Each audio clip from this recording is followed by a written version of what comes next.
I used to live with a guy I'll call Kevin. Kevin wasn't chaotic in the obvious way. He paid bills, showed up to work, and liked to think of himself as financially responsible.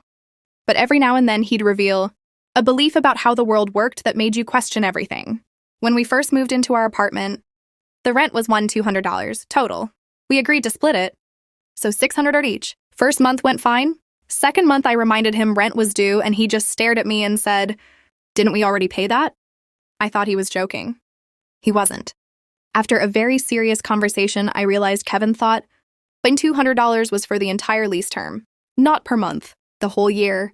In his mind, he had secured housing for $600 total and was quietly proud of finding the deal of the century. When I explained that $200 was the monthly rent, he went completely silent for a few seconds and then said, "That makes way more sense." I was wondering why more people don't just rent instead of buying houses. The craziest part is he had signed the lease, initialed every page, apparently read it. And that time I had started using a tool called MoneyGPT because I was trying to get better about tracking recurring stuff in the background. It flags when bills are about to hit or if something changes.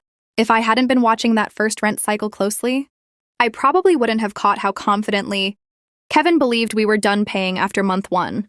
To his credit, once he understood rent is monthly, he never missed a payment again.